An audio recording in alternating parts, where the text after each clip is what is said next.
What's up, everybody? This is the Loot Bros Podcast. I am your host tonight, the Bearded Nerd, and alongside me I got Will He Shoujo. How are you doing? Yo. I'm excited. I mean, I got Fire Emblem now. So the world's Nice. And making her Loot Bros return is the one, the only, Kalai. Hey, what's up, everybody? I missed you all. Welcome back. Welcome. All right, and tonight we have a fun show. Darrell's not here, so we get to have a good time while Dad's not here, so we can break a couple rules, talk about a little banana in the butt jokes, and yeah, we're gonna have a good time. So tonight, I would like to toast to Kalai being back on the show, and then I'm also gonna toast to my wife. Her 25th birthday is tomorrow, so all right. Oh, she's so young. Tell her happy birthday from us. I will. And then I tell her you're old enough to be her mom. Oh. And would you like to also toast to our Patreon producers? I would like to toast to our Patreon producers. And Redbeard Rick. This week we got Redbeard Rick, and my name is effing Mayo. Thank you to all our Patreon producers out there, and thank you to everybody that is a part of our Patreon. You can get in on that Patreon for as little as $1 if you feel so obliged. But, Joe, Kalai, you got anything to toast to? No, just good to be back. All right, let's pop them tops.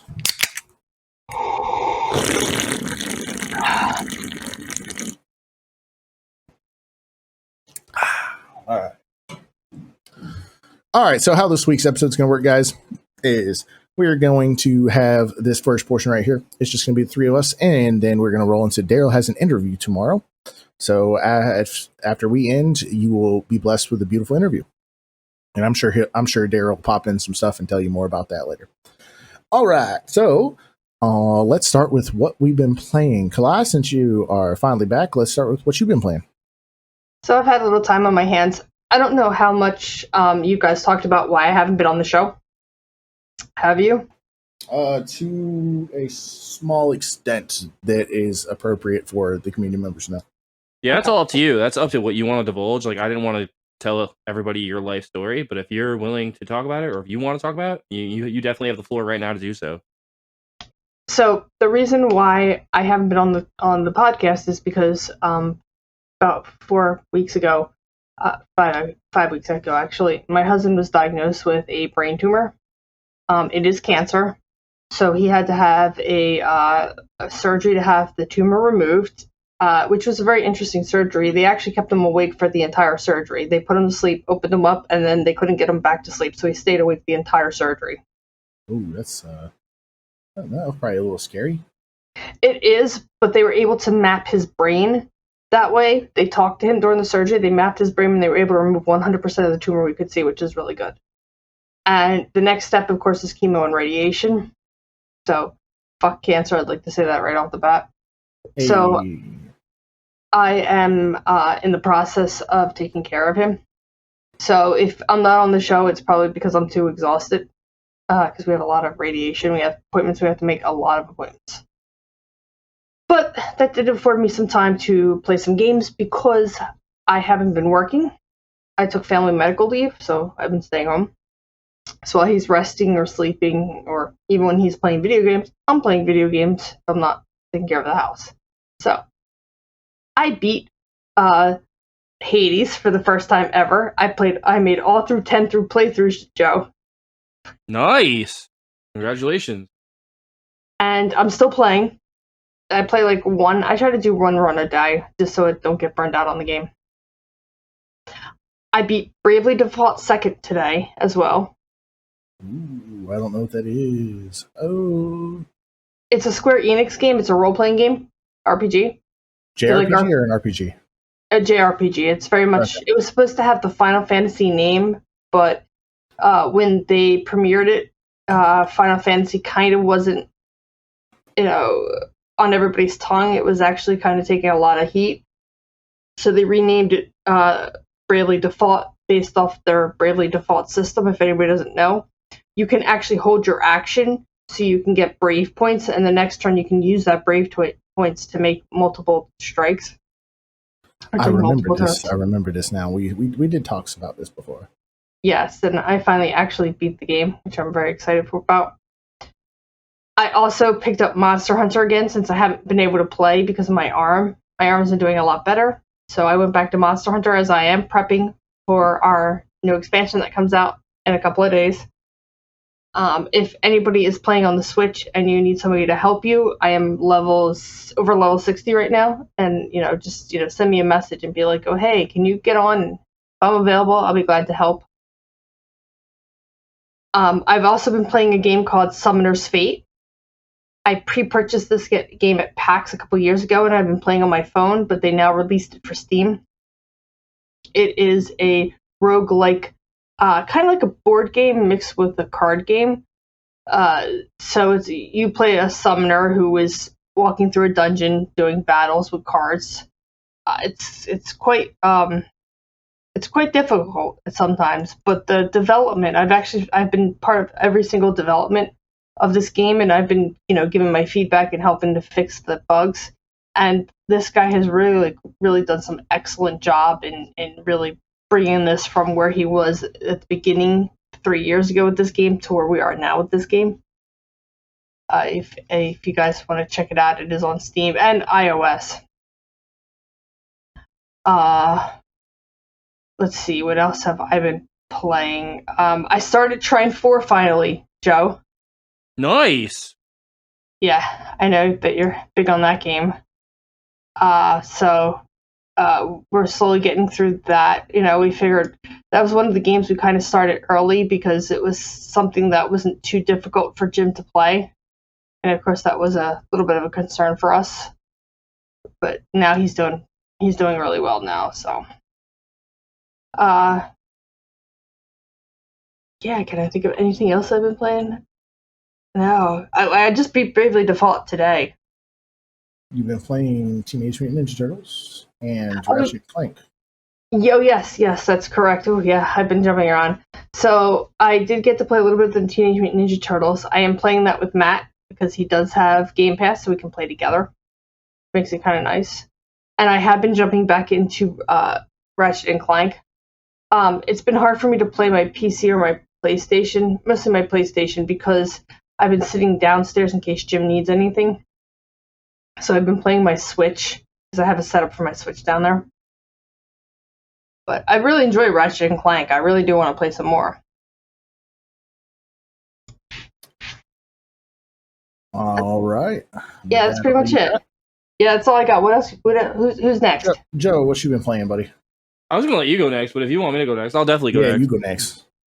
I haven't played much this week, honestly. I've been so busy. So at work, we're merging 2 programs together. So I've been really, really busy, doing work-related stuff, all week. So really didn't play much gaming. I would come home every night and either, hang out with my daughter or fall asleep on the couch. Corey came home on Tuesday. We played Ninja Turtles, so we beat that again.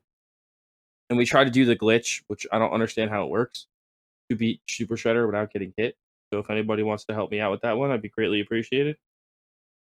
But I thought Dupe said he had a way to do that. Dupe's had it, but I don't know if they patched it. So I'm not sure if that's been patched already or what's going on with that.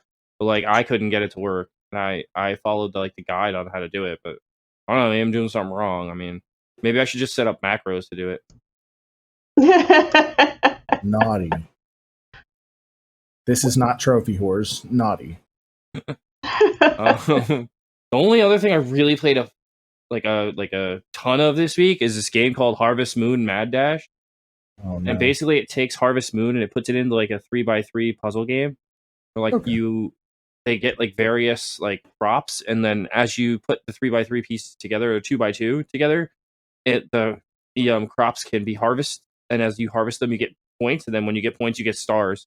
So it's basically a mobile game, but it's on PlayStation Premium. So I was like, oh man, I really love Harvest Moon, but I really love the Smash 3 game, and I kind of really got into it, and I was like, oh man, I kind of want to just keep playing this. So I put a lot of time into that. I played Control Ultimate Edition for PS5. It is really, really good. I like that. I mean, I really liked the game when I played it on PS4, but I feel like I can definitely feel the power of the PS5 and how the game runs optimally on there versus like running on a PS4 where it was like chugging and kind of wanted to crash the system at like all times. So Can I ask you a question about that? Yeah, sure. Only because we've had this discussion in the past. Mm-hmm. Because I talk about upgrading PCs because graphics are important to me. The better CPU power is important to me, and you say no. This is all about, I care about play. I don't care about graphics, and I'll still go back and play the PS4. Now that you have a PS5, do you still go back to your PS4, or do you just want to play everything on the PS5 because of how much smoother everything runs? No, I play a lot of PS4 games still. On your PS4, not on your PS5. I've never played. I mean, there's no reason to play on the PS4. The PS5 games run on PS. The PS4 games run on PS5. There's no absolute reason to use my PS4 anymore. It's been collecting dust since last July. Right, but my question is that since you've been playing it, but PlayStation 4 games play better on the PlayStation 5. That's my question. I mean, they just run smoother because it's a better operating system. Yeah, and it's a faster process system. Yeah, so they run better, but it does break some games. So like some games break because they can't load. The game loads too fast. It's the same thing. It's the same issue that you have a PC. Like if it's an old game and it's not optimized to play on a new operating system, it'll just crash because it just can't. It just loads too quickly, or it's not made to run on that. And there are some games that do that. Like I can't play that piece of shit. What the hell is it called? It's a really terrible game. It's a remake of 13. You can't play that on PS5 because it just runs so poorly on PS5. I've heard you can play it on PS4 and you can actually beat it on PS4, but like I don't have the wherewithal to hook my PS4 back up. I just don't. So what I just heard was you're sending me a PS4. You don't have one? No, we've discussed this like 55 million times. I keep trying to get Darrell to send me one of his like 6 of them around his house. Yeah, he has 6. I only have 1. Have him said you would. I mean, mine does collect dust though, so I'll think about it. Ooh, we might be in the trophy hunting game. Maybe you'll get in. Maybe I'll buy all 3. My name is Mayos and get 3 plats in like 30 minutes. Don't you have a Vita too? I do not. No, I don't have a PSP. Oh, I say if you had a Vita, achievement. Music make you lose control.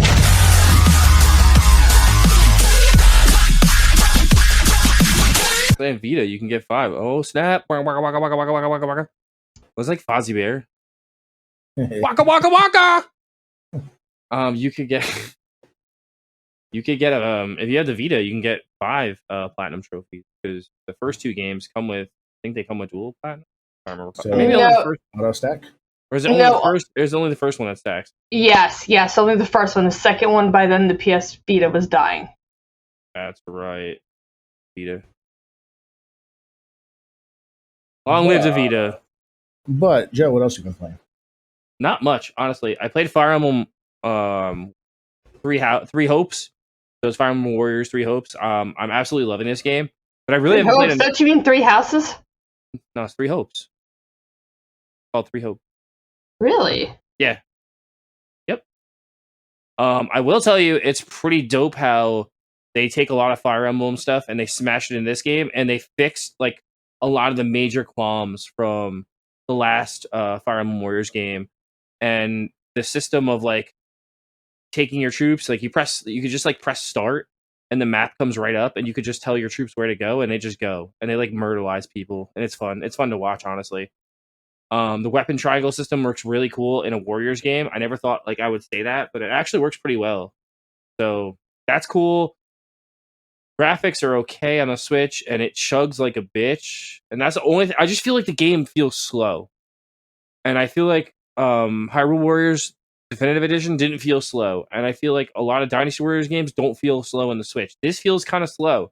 I did notice, though, when I got out of the prologue and I started playing, the game felt a little bit smoother. And I don't know why, like, the prologue chapter felt like the worst. But it did. And like once I got past prologue chapter, everything kind of felt a lot smoother. Now, are you playing this in handheld only? I know you sometimes do that with your games. So at first, when it unlocked at midnight on Friday, I did play it docked because I tend to play stuff docked for the first time just to see what it looks like. Like, I see how you interact with it. It depends on the game, though. True, like Kalai, like you're right. Like this is a game I'll mostly play downstairs on the couch because honestly, when I'm upstairs, I'm mostly gonna play on my PS5. No offense to my Switch, but It really doesn't get much love up in the man cave. It mostly gets love on the couch when I'm watching like wrestling, or it's a really easy to play the Switch and watch wrestling, especially when you watch WWE and it's so shitty that like I'll have to watch like 90% of it and you just keep playing Switch. I haven't even been throwing it up. If I want to watch something that's not hot garbage, I've been watching every bit of the old TNA pay-per-views that I can watch. You know what? I just watched like one of the old like Hard Justice, and it was like really good. And I was like, man, this fucking like, man, that company's so underrated.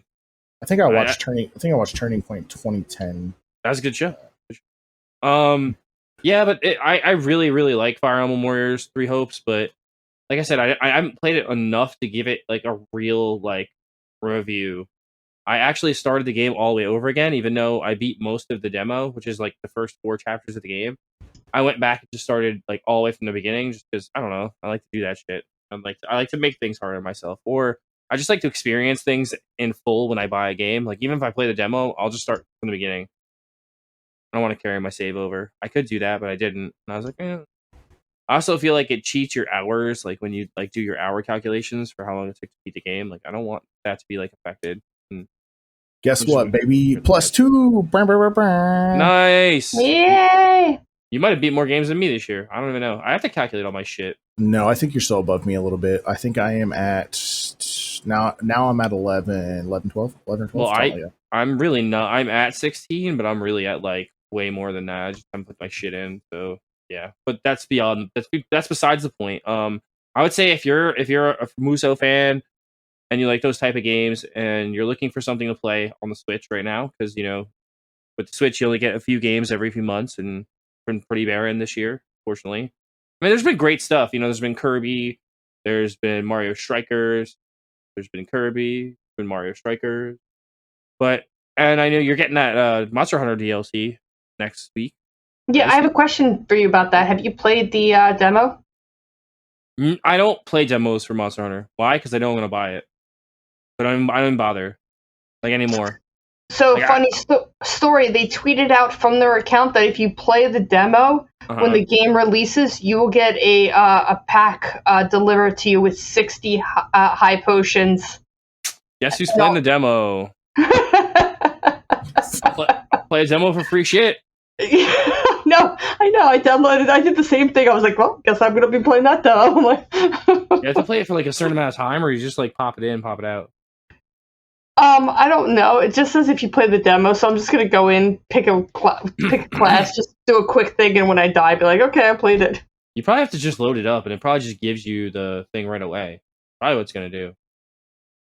Trophy! Bow wow.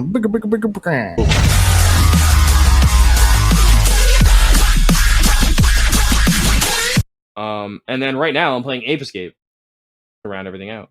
It's just an easy game that you can just play while you're recording and really gonna bother. But yeah, what have you been playing, Zach? Ooh, so I've been playing a lot. Before, man. I just +2. So I just beat Visage, which is a psychological horror game. It took me and my wife a little over 10.5 hours to beat the whole campaign. Nice. The chapters are kind of long, and there's a lot of cutscenes. There's a lot of cutscenes, but it is spoopy. If you like jump scares, that game like has some really good ones. And if you're really big into puzzle solving too, there's a lot of puzzles you have to work your way through. You have to pay attention to like every little detail. Even using a walkthrough guide, there was still some stuff that we had to like figure out, because when the game originally released, there were a lot of bugs for it. So they patched a lot of things and taken some things out and putting some things in. So the guide wasn't 100%. So we had to figure a couple of things out. So I just beat that. I also, what else? I started Call of Duty Vanguard. Nice. What are you doing, like a mission a day, or? I right now I'm actually like leveling guns and getting multiplayer achievements. But I have played. All right. You're actually playing it. Yeah, I started playing the campaign. I got through the first mission and I actually really enjoyed it. I'm looking forward to finishing it. So we've been playing that, playing a little bit of 7 Days to Die with a couple of buddies of mine. We started our own little server and trying to do that. And then I played a little bit more Miles Morales this week. How are you liking that one compared to the first one? Because I know you didn't finish the first one, But I know you played I enough was of it to have like an opinion. I played enough of it to like be like I think I was on the last mission before the whole story was over. I was pretty close. But I'm enjoying it. It was pretty neat to like I said, to get to swing through New York again. I'm actually up to the part where now I'm doing like more of the Friendly Neighborhood Spider-Man app like calls and stuff. And the one I'm doing right now is where I'm looking for the cat called Spider-Man.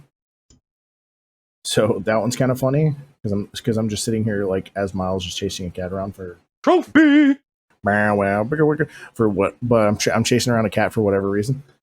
So that's been interesting. I've also been playing a little bit of Smite.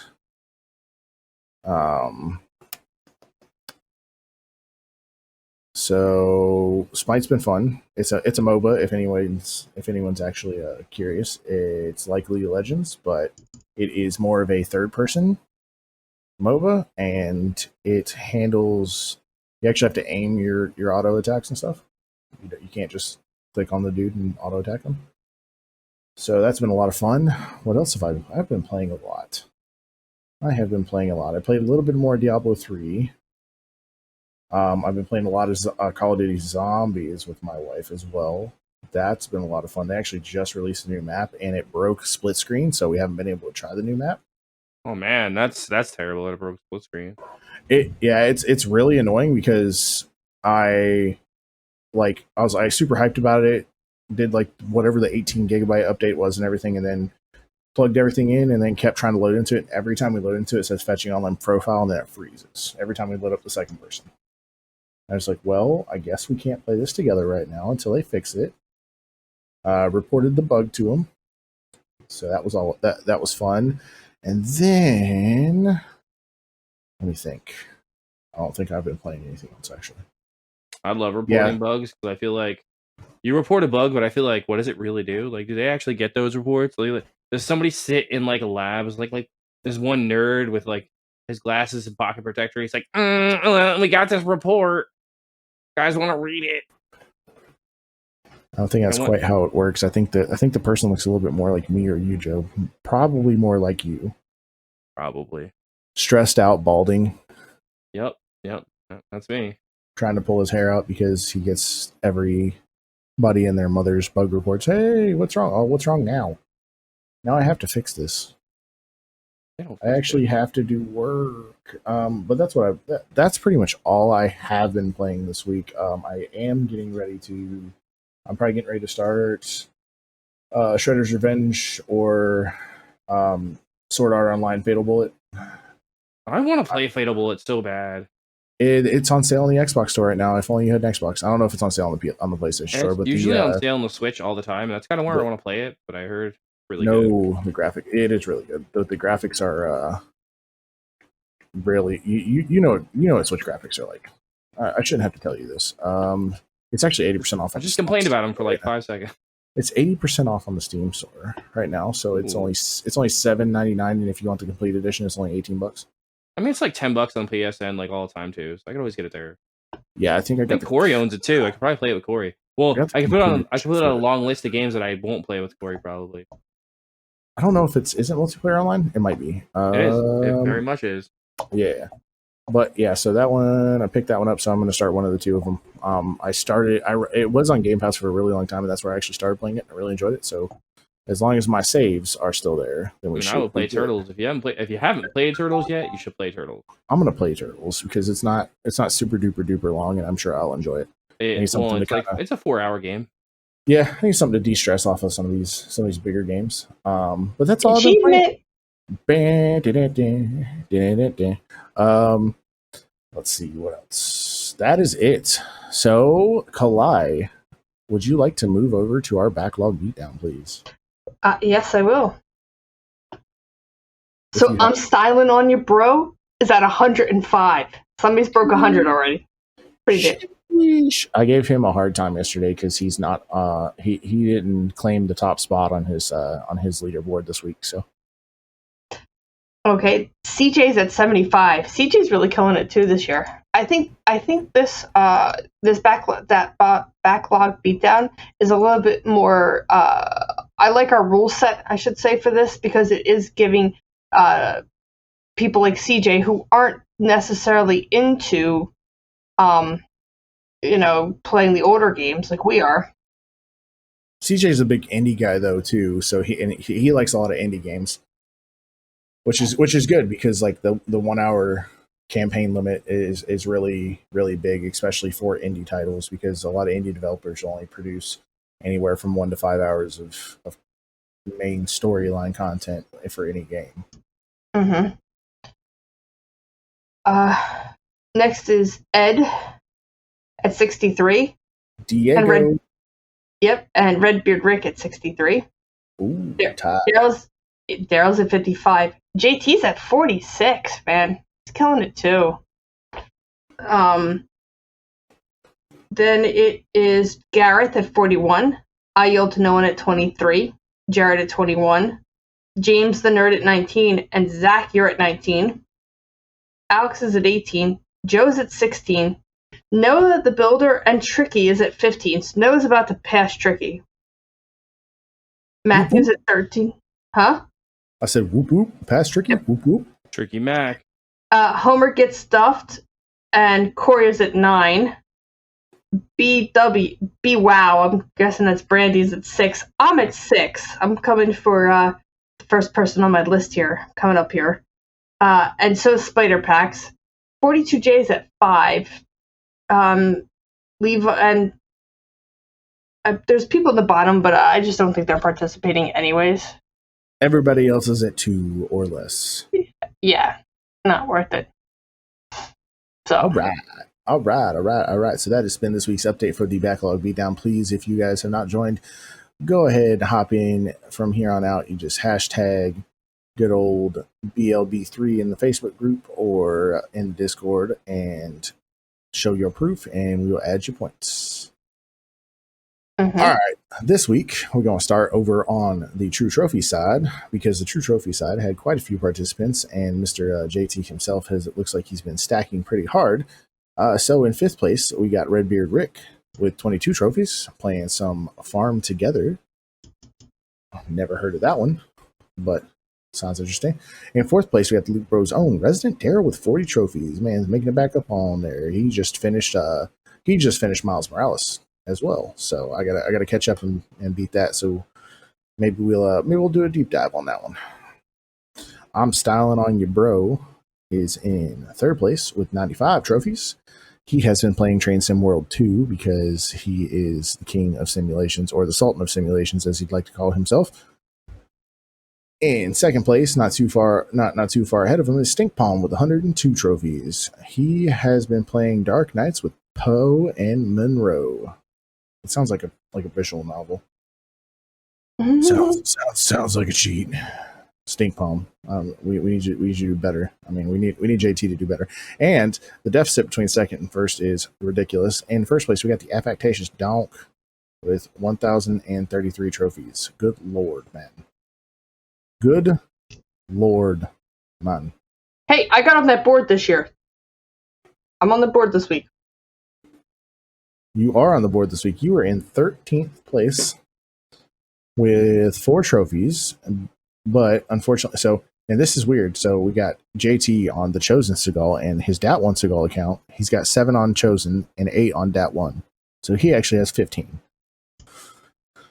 But that's unfortunate for him because he didn't get there. And then we got, 1,033 trophies. Does this man sleep? Is he a vampire? Eat, sleep, game, repeat. That man, no, he doesn't sleep. 1,033 trophies though, since last Sunday. Sheesh. Good lord. Ridiculous. So big shout out to the Affectatious Donk himself for getting 4 digits on that side. And this week we have a little change up here. In 5th place, we got Hollow Madcap on the Not Styling on You leaderboards this week with 270 achievement points. He's playing Zombie Army 4 Dead War, which is it was not that great. I tried it. In fourth place, we got I'm Styling on You Bro with 590 achievement points playing Bunny Parking on Windows, whatever that is. In third place is yours truly with 1,005 achievement points. And I already went over what I'm playing, so we'll skip that. In second place, Mr. Sony Pony to you. This man is in second place on this leaderboard. And personally, this man's nuts. With 1,535 achievement points playing Powgi? Powgi, whatever that is. Word Wheel by Powgi. He's playing some weird Windows word game. And in first place, we got Sadik himself topping out the leaderboards this week. Let's go, Sadik, with 1,965 achievement points, playing some Alan Wake. I love your reverse rating of the leaderboards. I like that. It's a nice touch. Oh, thank you. I just figured we'd build up the suspense. But yeah, that's pretty much our leaderboards this week. Sadik and CJ killing it this week.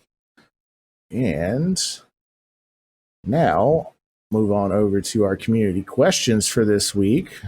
Everybody's favorite segment. All right, so I'm Styling You Bro wrote in and asked if Darrell was ever going to do a studio master of last week's ending song. So, Darrell, if you want to go ahead and answer that question for us later at the end of the segment, I'd appreciate that because I have no idea what you're going to do. Yeah, Zach, to answer that question, absolutely. We will do some remixed, remastered versions of all these songs that I've been posting, and I will follow through what I said in the Discord, and I will set up a ResidentDarrell YouTube, Spotify, and all that stuff. So if you're interested in any of this stuff, you can just go straight to it, and you don't have to chase all the bands and projects I've ever done.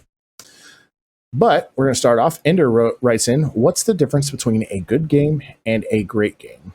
Is there if there was a law you had to play one game to completion and 100% it as your civic duty, what game should that be? All right, so good game and great game. I think we've kind of discussed this before, but I think that, in my personal opinion, is all a matter of personal opinion because everybody's tastes are different. Somebody could like I thought Halo Infinite was a great game. Could it be better?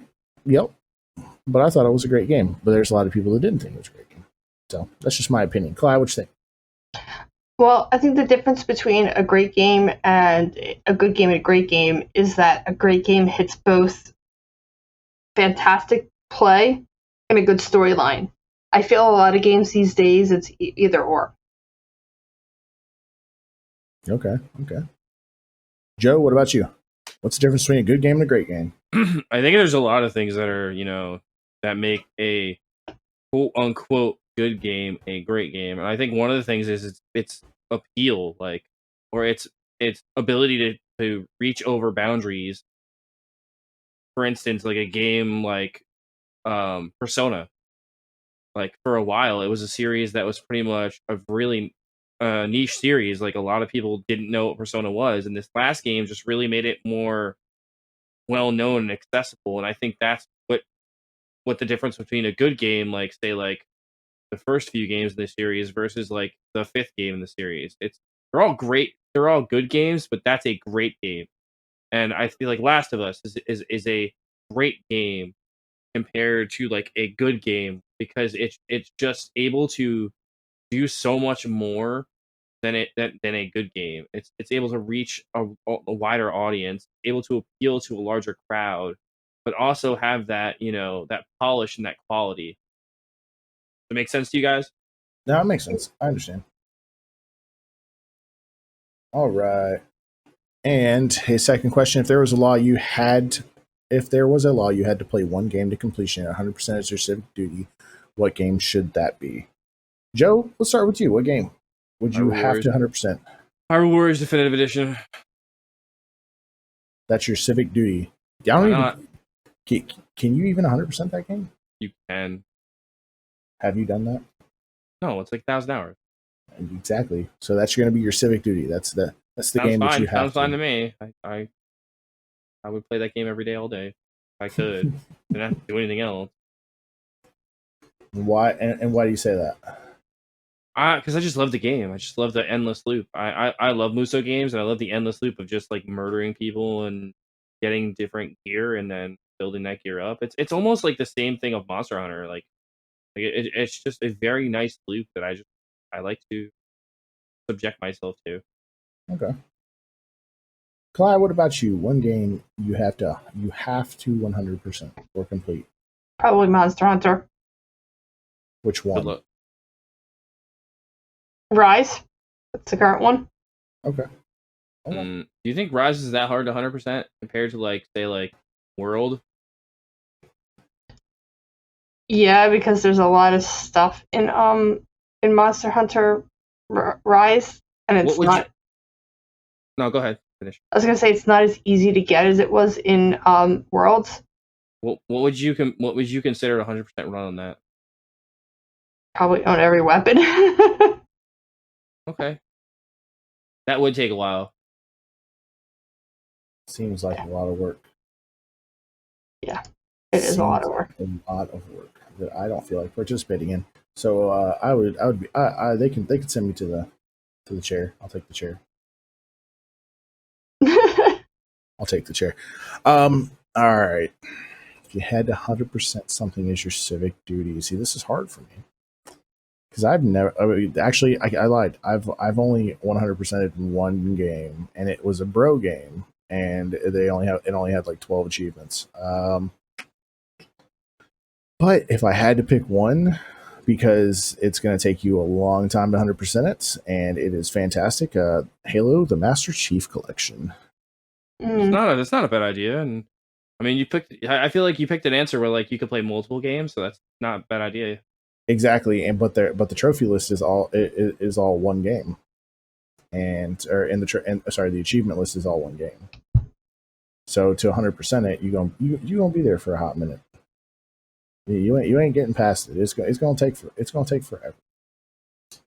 All right, moving on. CJ, oh boy, here comes the silly one. If you taped a controller to a monkey's hand and gave it 6 hours of game time, which Sony first-party game would it make the most progress in?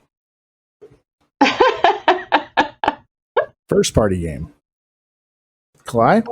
Oh, that's a really good question. God, The Last of Us? It's going to make the most progress in 6 hours playing The Last of Us. That's what you think? I don't know. I mean... Oh, I know. My name is Mayo. Is that a first-party game? No. Probably not, no. No, I think you can get it. You can get it on Steam, right? And okay, yeah. So first-party. So Uncharted, Infamous, Killzone, Resistance, just to name a couple. Resident Evil's not really first party anymore. It used to be. And once upon a time, in a land far, far away.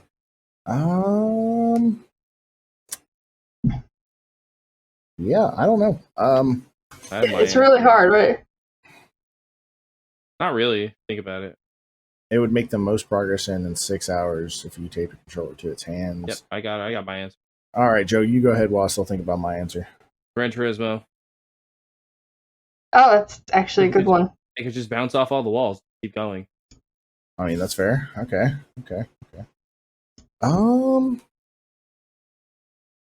Geez, this one's hard. I'm gonna go with Little Big Planet. That's a good one too. I'm gonna go with Little Big Planet because it's an easy platformer. You set it on easy and it'll coast through Little Big Planet. I feel like it'd start understanding Little Big Planet more. Because monkeys aren't stupid necessarily. Well, some of them are kind of stupid, but they're not really that stupid. They're the closest relation to us. So, yep. All right, Little Big Planet. I'm sorry, Clyde. Go ahead. I was gonna say, considering that a monkey playing a PlayStation, I think this has happened before. Now that I think about it, I think that monkey went on to actually create his own podcast network. Huh. Why don't you say it? So that monkey created macros for himself? Is what you're talking about? Yes, probably yes. Oh man, that's dope.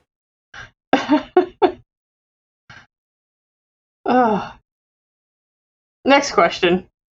not. All right, moving on. JT writes in, if I'm not too late, what games have you played that you know are garbage, but you personally couldn't help but loving despite knowing the game is trash? For me, that game is Two Worlds on the 360, PS3, and PC. Joe, why don't you start us off? Oh man, there's too many to pick from. I really like GoldenEye. I really don't think GoldenEye is the greatest game, though. I think it's very clunky. I think the controls are terrible. But I think GoldenEye just has that special place. I think a lot of the old WWE games were complete trash too. Yeah. But because they were WWE games, that's all we had. I saw them through rose-colored glasses. It's like, oh, this game's not that bad.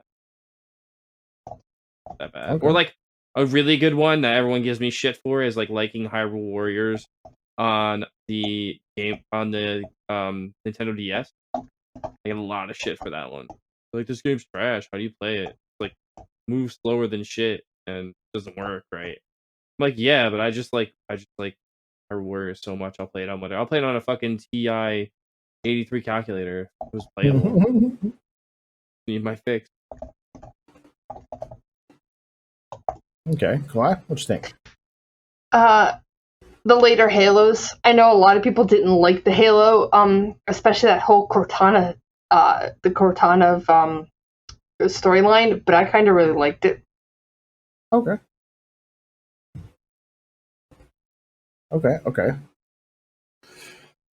For me, there was a game that I couldn't put my finger on recently, but it's so ingrained in my memory that now I want to play it again. So it was a platformer.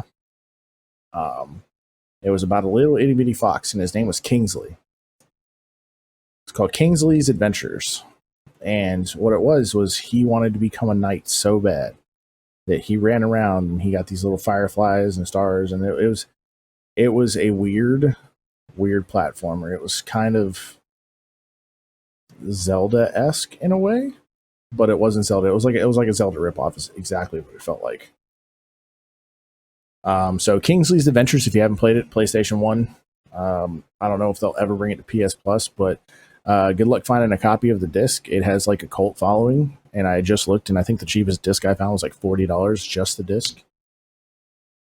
Damn. Yeah, no kidding, right? Oh boy. And then moving on to oh dear, Mr. Giza Seuss himself. Elon Musk dated Amber Heard after she pooped in Johnny's bed. Some might wonder what was going through his head, but Elon is a genius. He created an electric vehicle. We will probably never understand how he thinks. Maybe he found something special about the way Amber stinks. With fossil fuel prices so high, maybe Elon wants to replace gas with an ass. Did Elon think Amber Heard's feces could save our species? What if Elon could save the world with a turd from Heard? Man, Dr. Deuce, you make my life better every day. I was waiting on it, and then Styla shared something in my stream last night that was Dr. Seuss asked about Amber Heard's turd, and it was about me. Oh my god, it was like the bearded nerd turd and something about a turd, and I was just like, oh my dear lord, don't you start with me right now. It's like I have to put up with this from Jared every week. I don't need to hear it from you. Did Elon think Amber's feces could save our species?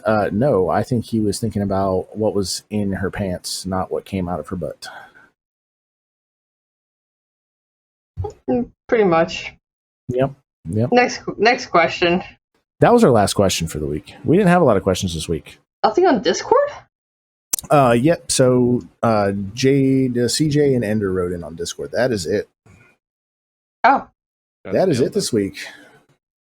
Well, ladies and germs, it's been fun. We all have games to play tonight. So we get an early Friday night. It's or Saturday night. Saturday. I can't speak. It is not this time. It is not the right time of week. I think that's it. So with that, let's land this plane. If you are not following us, go ahead and follow us on Facebook and Instagram. We have a private Facebook group. If you ask nicely, we'll let you in. On Instagram, the Loot Bros Podcast. Go ahead and follow us on there. We've been doing some some weekly social posts like Tuesday Talks, and then I like to post our community questions threads on there, even though we don't get any write-ins. What you been playing Wednesdays? Yep, what you've been playing Wednesdays, so we can hear from the community. So if you're not following us on either of those platforms, please go ahead. If you would like to join the Patreon, you can join in for as little as $1, and you get Super Loot Bros episodes and deep dives. And if you really want to make us hate our lives, you can pledge the $25 tier, which lets you pledge one of us, the Loot Bros, to play a game of your choosing. So if that's something you're interested in and you want to hear us do a deep dive on that, go ahead. Hit that Patreon link in the description, and also make sure you go check out our YouTube. It's been kind of stagnant, but I feel like we can get a little bit more traction. All you guys do is hit that subscribe button. It's completely free, helps out the channel quite a bit. As well, if you have not already, please give us a 5-star on Spotify and Apple Podcast. If you give us a 5-star, take a screenshot and send it in, you will be entered in a chance to win a Loot Bros Podcast t-shirt once we hit 50 followers on each platform respectively. Or 50 reviews. I said followers. I can't speak today. What's more likely, that these people get their t-shirts, or Tricky and them get their trophies from the trophy war? T-shirts. T-shirts 110%. I don't know, man. No, the t-shirts, the Darrell doesn't have to make the t-shirts. Darrell had to make the trophies, and those just ain't getting shipped out. So all Darrell has to do is go on the computer and be like, send to this person, pay for it, click, goodbye. But this has been the Loot Bros Podcast. Please stay tuned. Following this will be an interview, and we are out of here. It's the Loot Bros Podcast. We're going to talk about video games and mow your grass. Loot Bros Podcast. We're going to talk about butts and slurp and penises. So stay tuned.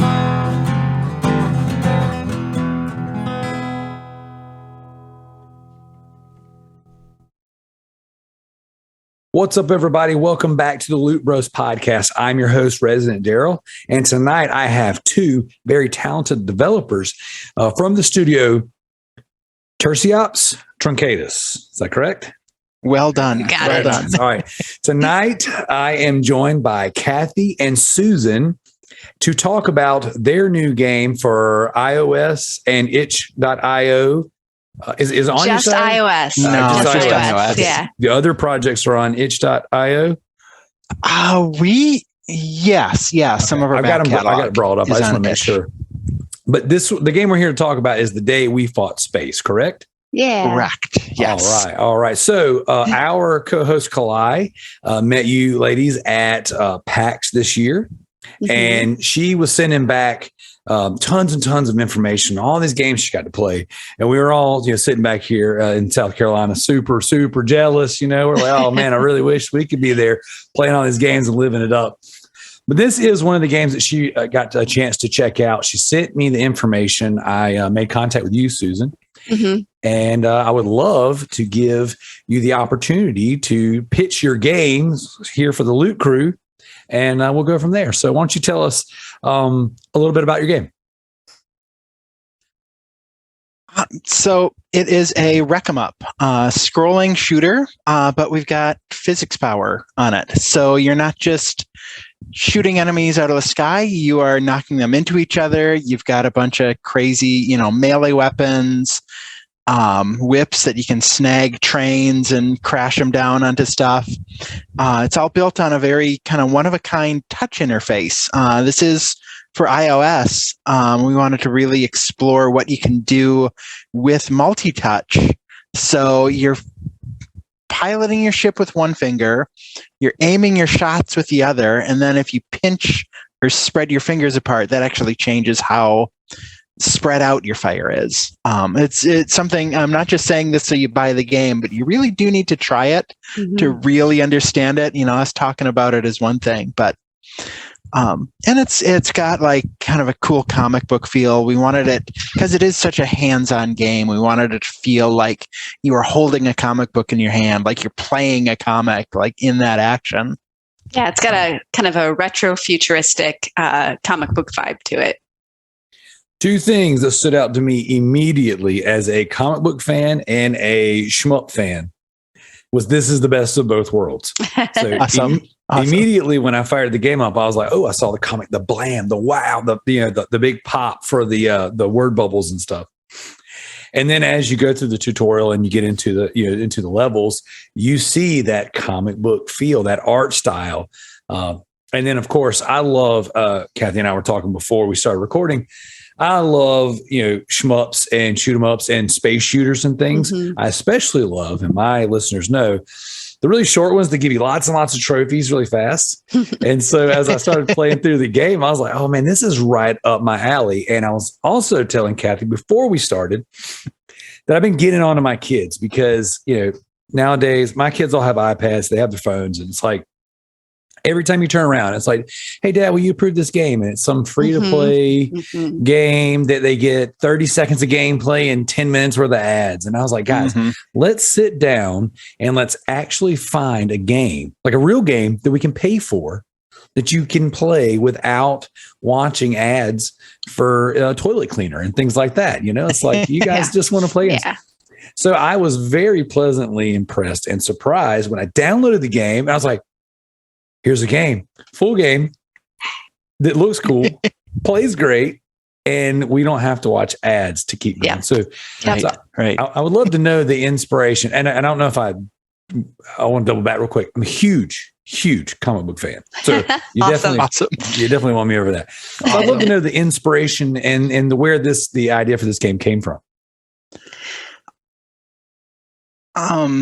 So just to speak to what you're talking about with no ads, one of the things we wanted to go for, we wanted a game where you can experiment.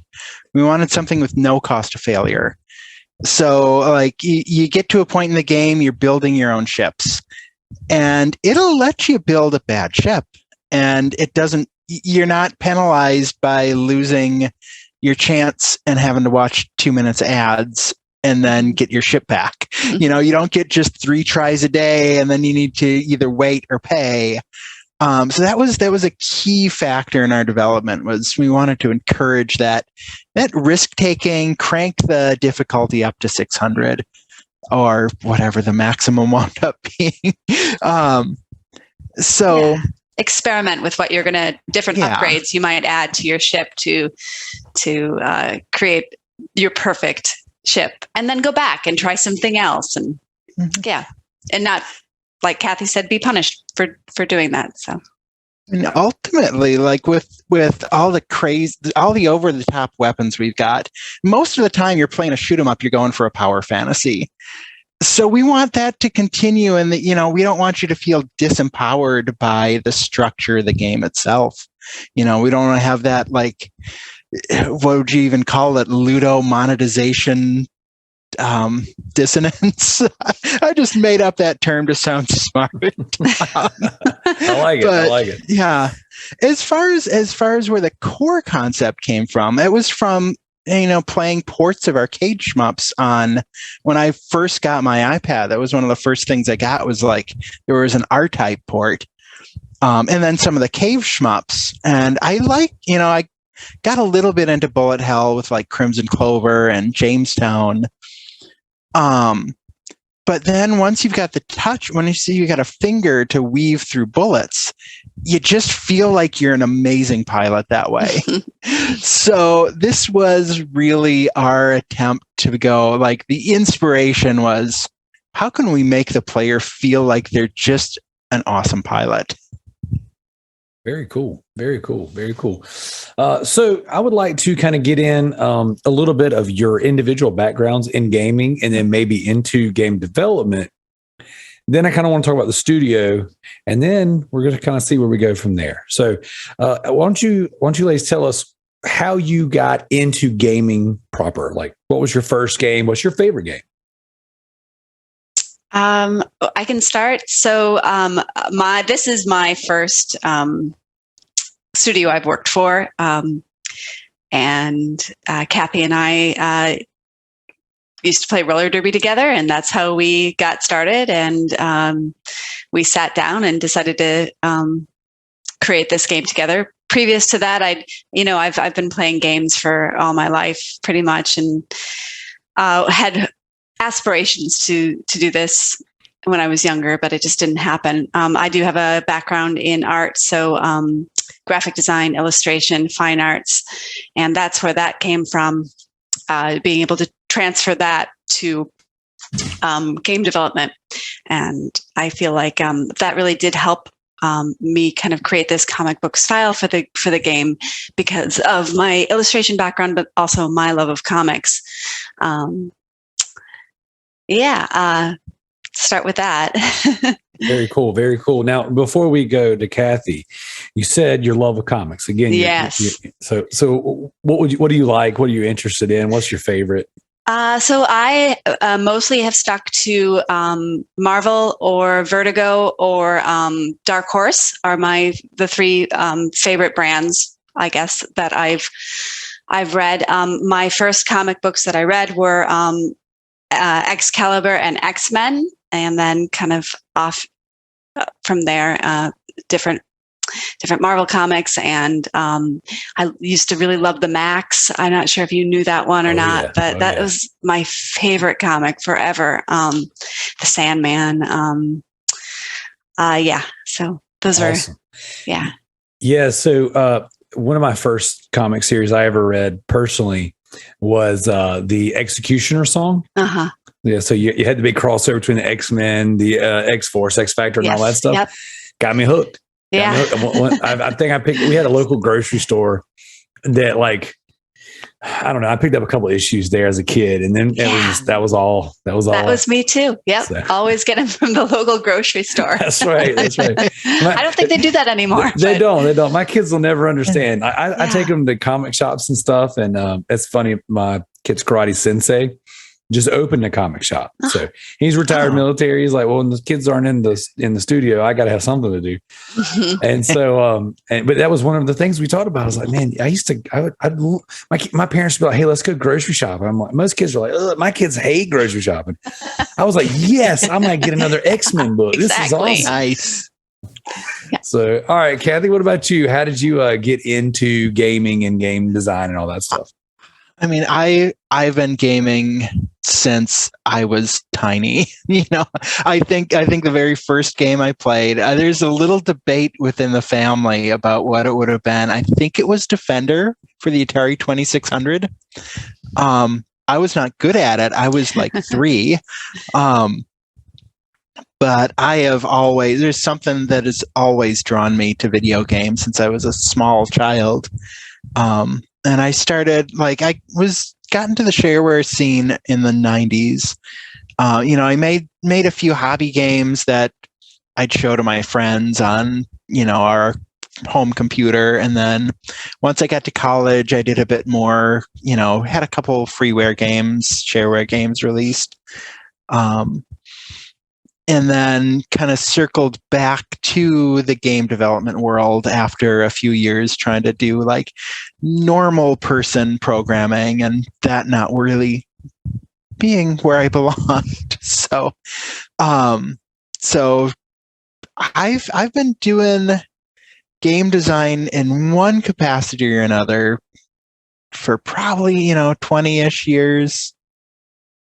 I guess 25 years. So on and off in between there. And it just, I went to school for computer science. So I, programming background, and came at it from that end. I had a few other classmates who were into game design, so we kind of, bounced ideas off of each other. But a lot of it was online communities. Allegro, the late 90s, kind of a free game development toolkit for, C++ based for DOS, and then for Windows. That's kind of where I cut my teeth. Now, just because we have a lot of aspiring creatives in our group and in our community, what would you recommend if someone listening to this episode right now was like, you know what, it's time for me to jump in? What would you recommend for them to get into game design? I mean, That's a big question. There's a lot. Yeah. So it's tough for me to recommend. So we're looking at going. This last game was not made in Unity, but we are looking to switch over to being probably a Unity studio. We haven't ruled out some of the alternatives 100%, but that's the clear favorite.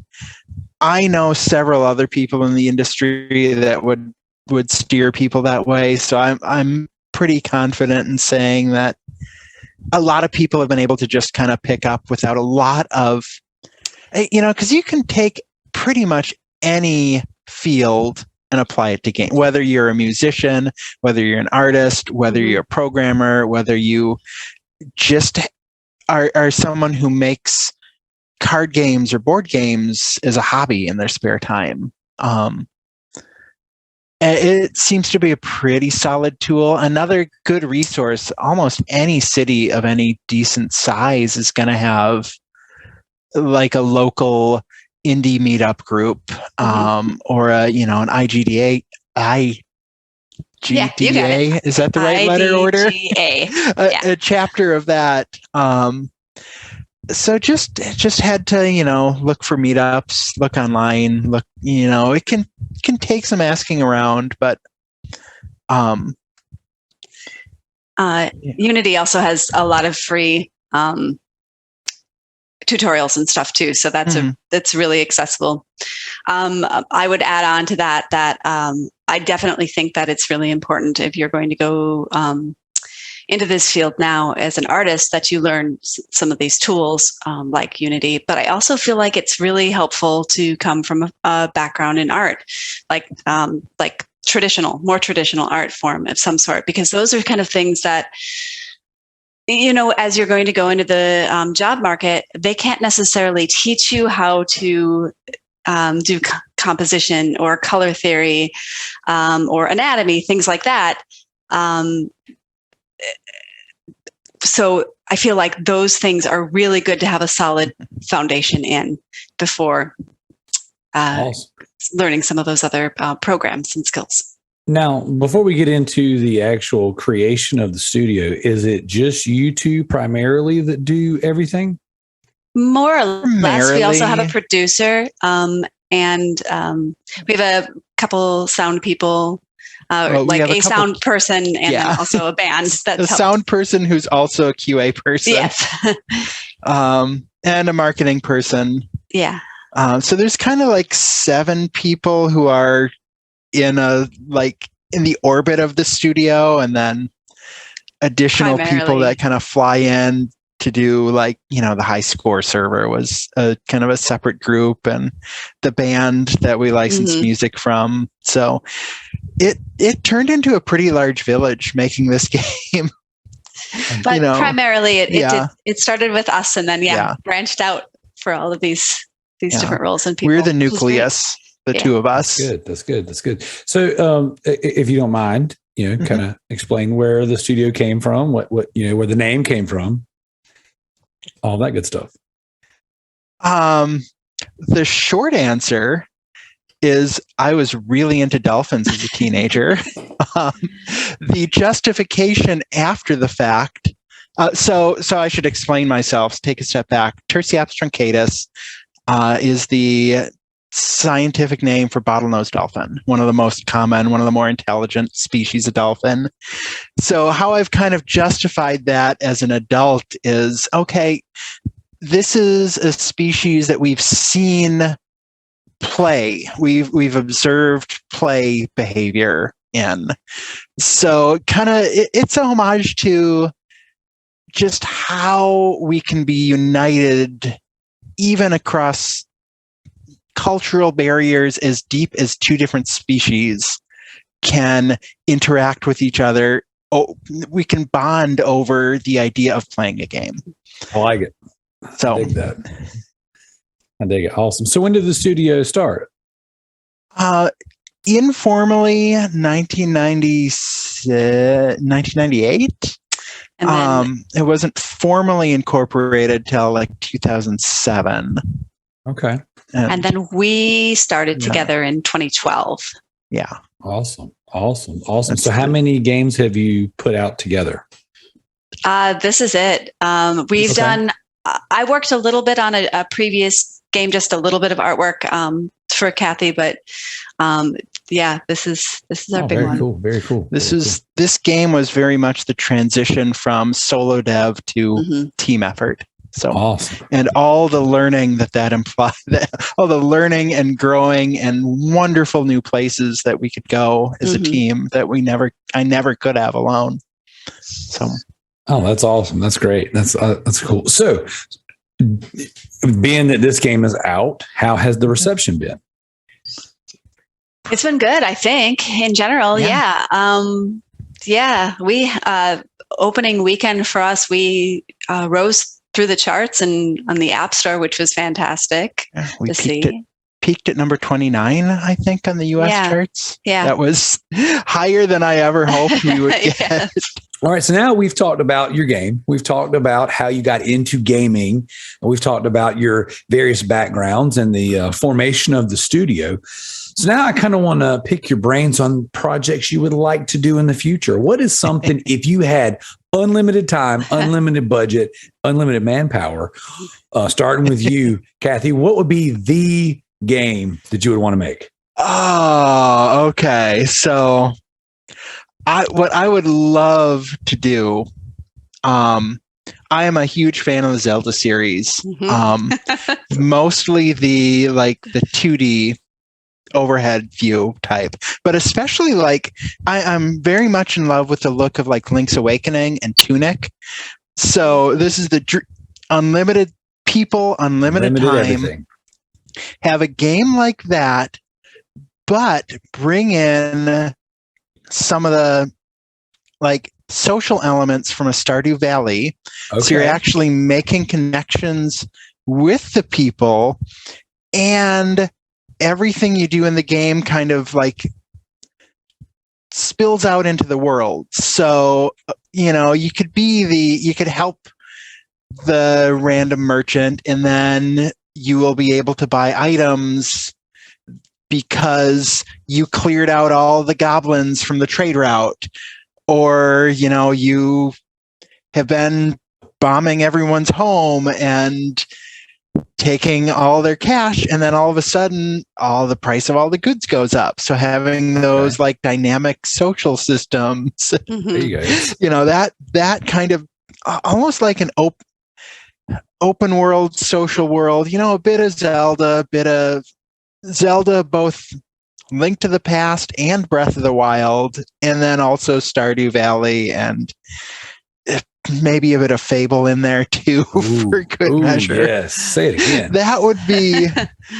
Fable just hits a sweet spot in my heart. That first game was so really beautiful. Yeah. I was the what do they call it, the chicken chaser? Ah, man. So that was one of the first games I ever played to where I really felt like being good and being bad was very different. I played through the game and I was the rotten, stinky flies around me, horns. The more bad karma I created, the worse physically my character got. And I leaned into it. I'm like, this is amazing. I'm going to go sacrifice these people to this pit up in the top of a mountain. And then I started getting flies around my body. And so at the time, just for context, I worked this weird shift. I unloaded trucks for Walmart, and I was I'm a 4-time college dropout. So I was kind of in between one of my stints trying to figure out what I wanted to do in my life. I finally did go back and finish some school, and I have a real grown-up job. So, no judgment. But in the meantime, I had just so I worked 4 p.m. to 1 a.m. When I got off work, no one's really up. No one's wanting to hang out with me. Yeah. So I was too amped up to go home and go to bed. Right. So I went home and I play Fable all night long. Next thing you know, the sun's up. I got to take my little brother to school. I'm like, oh man, I'm supposed to be in class in a little bit. And here I am, kicking chickens and sacrificing people in a well. And then I turned around and played the game again. And I went as good as you could get. Yeah. And I'm glistening in the sun. I've got little butterflies. I've got the halo on top. That game was So good. The second one was really good too. Third one, it was fine. I loved all three. But that first game was just so revolutionary to me, and I quite enjoyed that one. So, all right, Susan, unlimited time, unlimited budget, unlimited manpower. What are you doing? My answer is not all that dissimilar to Kathy's because Zelda games are my favorite as well. I would want, for me, something more of the Breath of the Wild scope, but a little bit more bright, more colorful. Because I'm an artist, I'm a visual person. When I think of the kind of games that I want to create, I always think about it in terms of art style and trying to think of some games on the spot that this transfers to. But yeah, just something very bright, vivid. Fable kind of fits that mold. I mean, that's definitely a very bright and vivid game.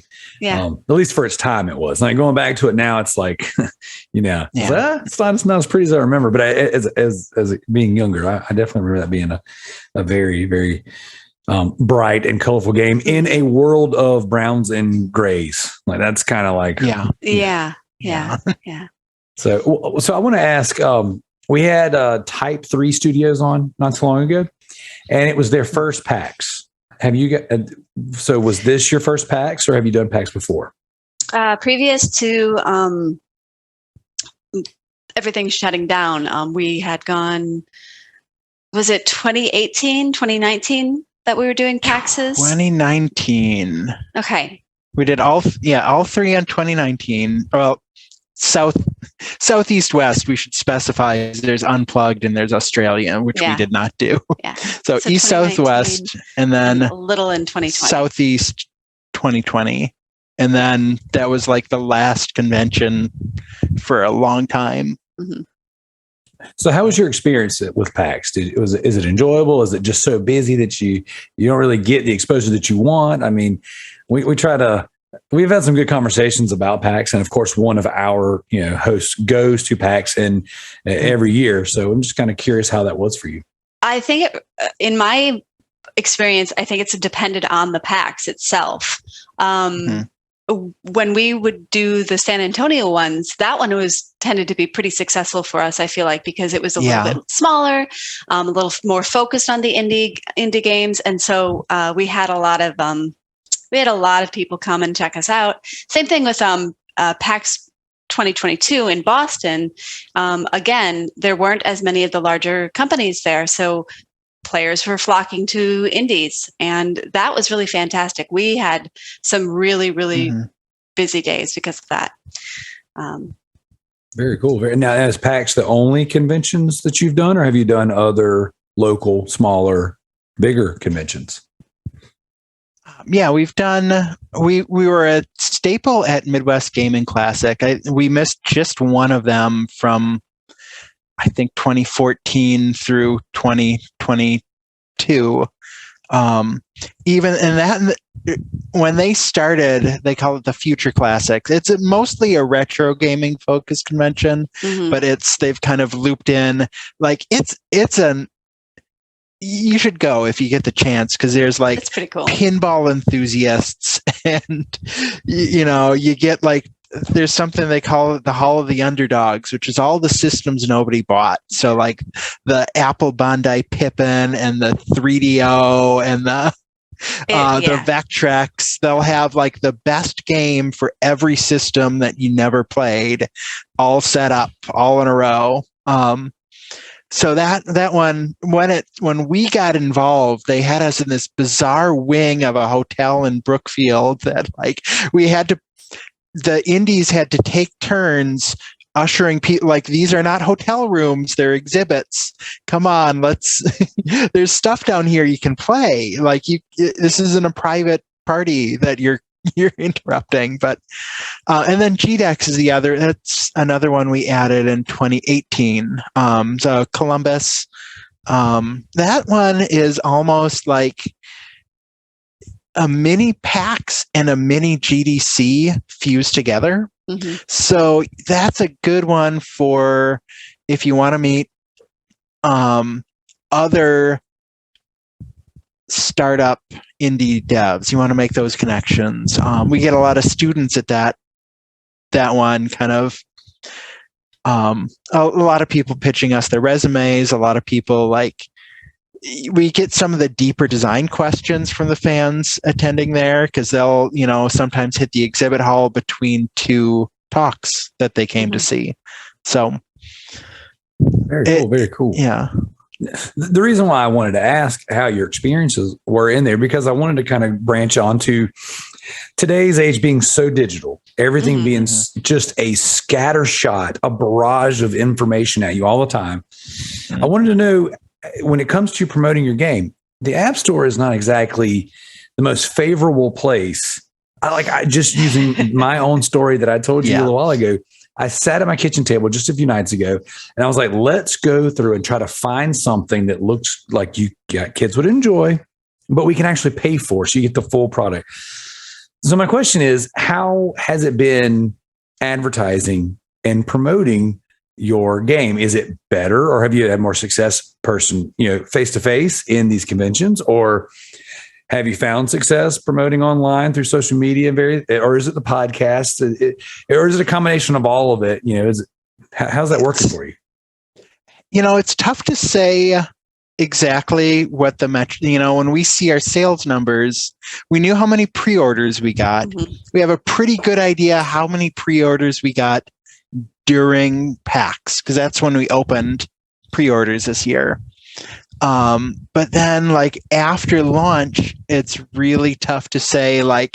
We'll have a Thursday where all of a sudden sales go up 600%, and then it's gone the next day. We don't know. Someone shared it on their personal Facebook account somewhere. No one. It's really hard to track.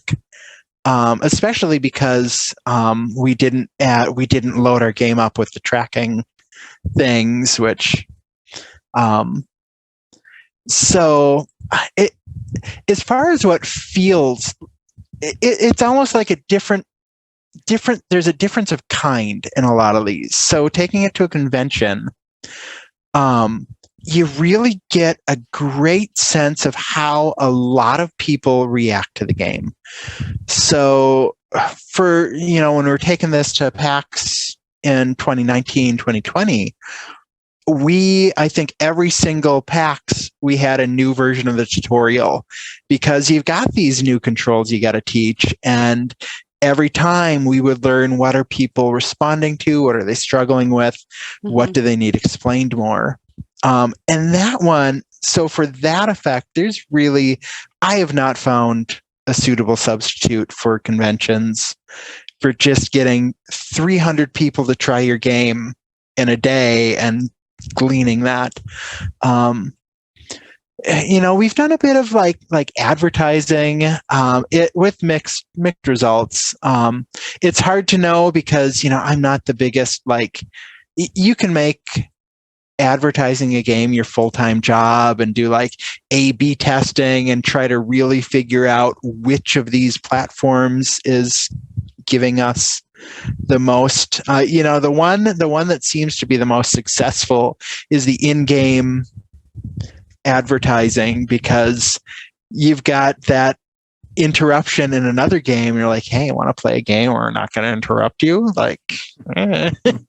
We got that for you.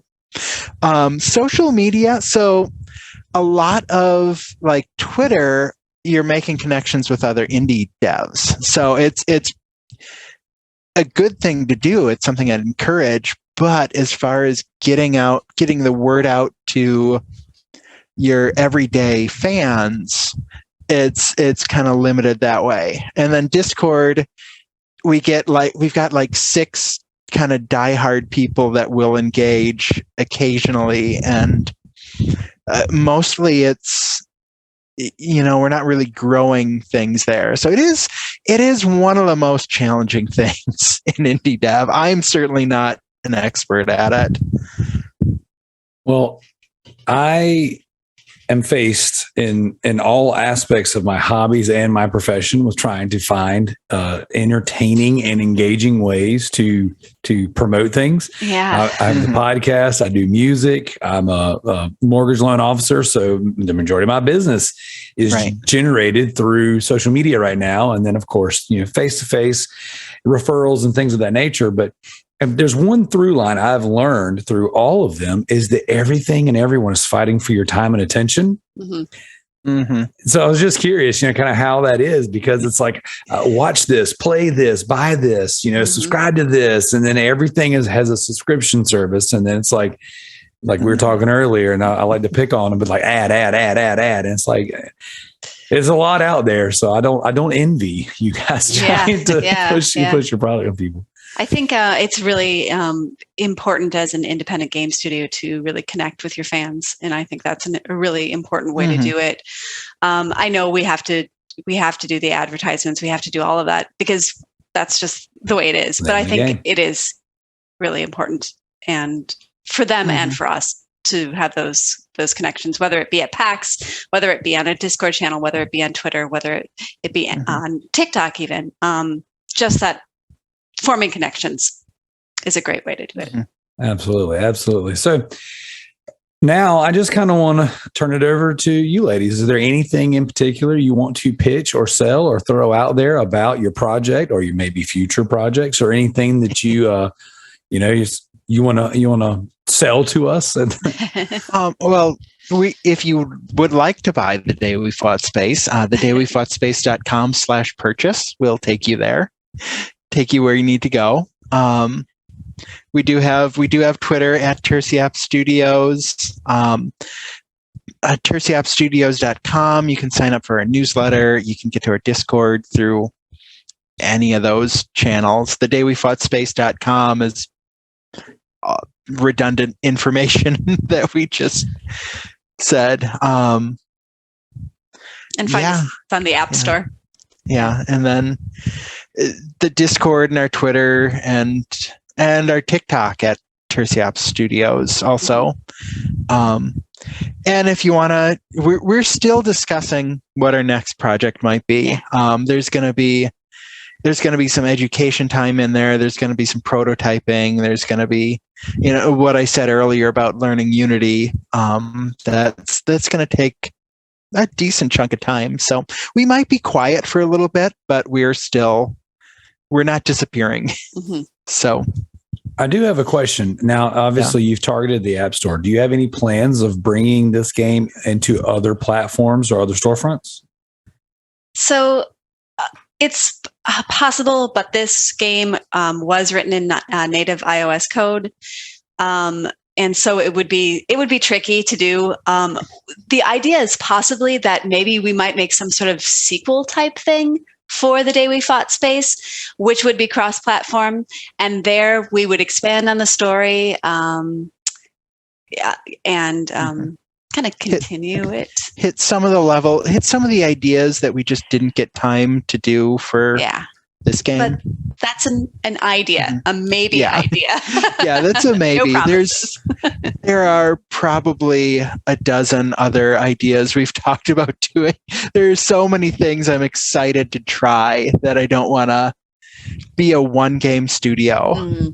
Like some developers make great success out of that. The Terraria developer, I don't know if they have made another game, I'd like to apologize to them because that's the only one I know them for. They haven't. But the internet has said there's another one coming for like 5 years now. And my kids ask me all the time, when's it coming? So awesome. Well, so I just want to put this out there. When and if you decide to bring this to PlayStation platforms and you need to consult with anybody on what your trophies should be like, I happen to know a guy. He's the host of the Loot Bros podcast. He would love more than anything to just have that conversation. We will keep that in mind. There you go. See, there you go. Awesome. Well, Susan, Kathy, thank you so much for coming on here and giving us a little bit of your time talking about your game. I really appreciate you ladies being so easy to talk to and being so laid back. And I would love to invite you back at any time. Absolutely. Yeah. Whether it's been fun. if you just want to talk game development, if you just want to talk art, if you just want to talk games, like that's what we do here. We talk games. And the thing that makes our show different than everybody else's is that we're not the news show. We're not the, oh my gosh, we're playing the latest and greatest. We just cover it all. We play it all. We have a very good, very healthy community that works together, plays games together. I was telling you before the show, a little bit of competition. We do these year-long events. And then we bring them on. We bring some of our most active community members onto the show just to have conversations. Nice. People, I would have liked to apologize if you go back and listen to any of our stuff. We have some wild community question sections. They get a little crude, a little rude, but we have a great community, and I would love to invite you to interact with us and to share. I will put all of the links to your website, to the storefront, all that in the show. Thank you. And I would like to highly recommend to anyone who's listening to check the game out. It's ResidentDarrell approved. It's fun.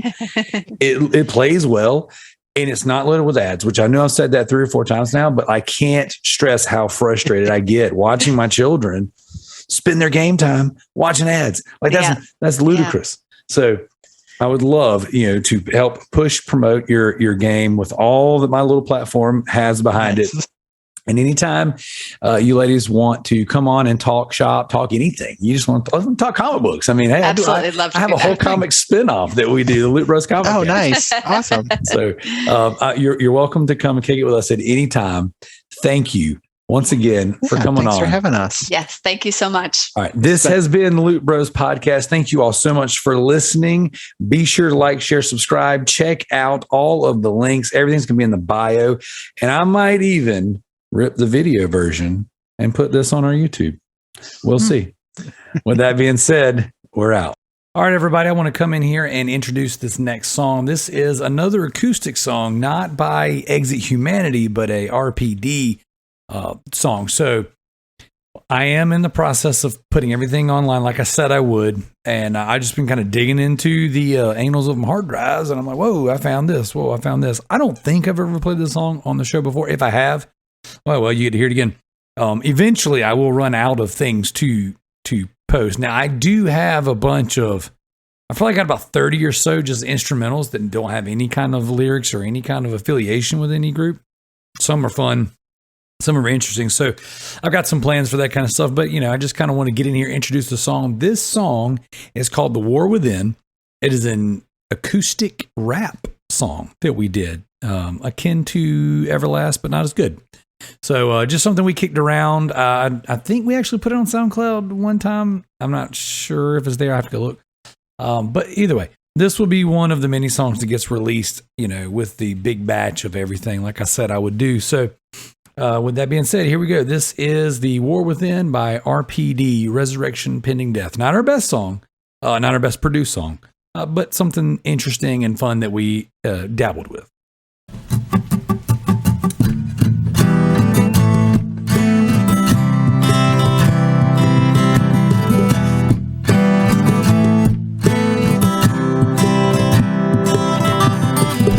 Lied to for so long. We swallow bitter pills every day. We sing the same song.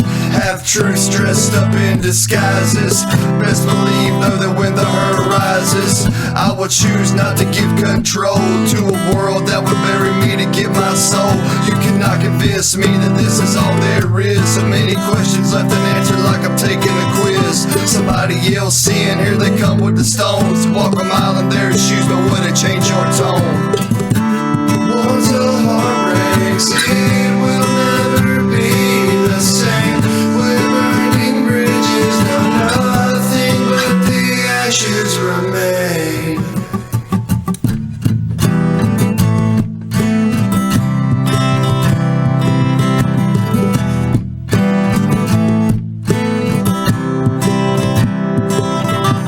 Burn bright, we fade fast. How can we ever last? Think about the times, all the people that you ever passed. Did you tell them Christ died? Look them in their worried eyes. Give them any hope to help them rise above their old life. We're supposed to take the light into the darkest places. Know your enemy and that he wears many faces. I will not relent until I'm laid into the ground. Seeking out the lost, making sure they're getting found. Tell everyone you see how much they're really worth. They were meant for great things while they're on this earth. Once a heart breaks.